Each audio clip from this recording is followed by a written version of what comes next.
Welcome back to Good Day, everyone. I'm live here at THRON2 in front of a giant whale skeleton. I'm here with Allison Young, and this used to be swimming around somewhere in southwest Georgia. Yes, it did. It was very common in Georgia and in Alabama, too. Now, we're here in Georgia. We're on dry land, but whales swim in the ocean. Yes, they do. Yes, they do. Thousands, some people think maybe even millions of years ago, this area was underwater. Oh. The ocean was much bigger, and it covered up this area since it's relatively low land. So we had a lot of marine animals living in this area. That's why it's not so uncommon to find a seashell fossil in the middle of a cotton field, because this area used to be underwater. Now, so where did all this water go?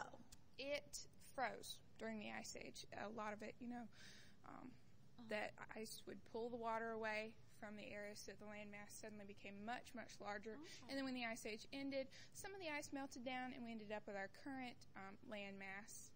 And if a whale happened to be swimming around in the middle of a field when the water decided to go away, he was just kind of stuck there. Oh, so. Poor little guy. Well, talk to me about him, because these teeth, huge and very sharp. Yes, they are. This is the skull of a Zygoriza whale. It is actually... What a name! It is an ancient whale, and this guy was about 20 feet long.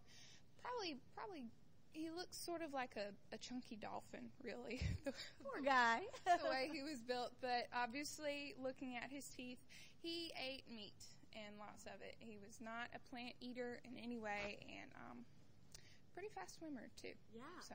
Wow. Now, whales, when I think of whales, I'm thinking like killer whales, huge, ginormous, pretty big. He looks much more, like narrow or thinner. Yes, his face was very narrow. His body was very wide. So he would have been, a little chunky once you got to his body, but his face was very streamlined. He was. Well, poor little guy. We got a couple other, skeletons, fossils. What else do you have down here at THRON2? Well, this is the paleontology section. We also have a section where you can learn about archaeology and how those people study Native Americans and lots of other ancient cultures in this area. We have a section where you can learn about water, a section where you can learn about astronomy. There's all sorts of things, even virtual science as well. So fun. We're going to be taking a look inside that, the astronomy and looking at some stars. The sun's not up, the moon still is. So, we're going to be taking a look inside there in just a few minutes. But first, Kelly, Chris, back to you.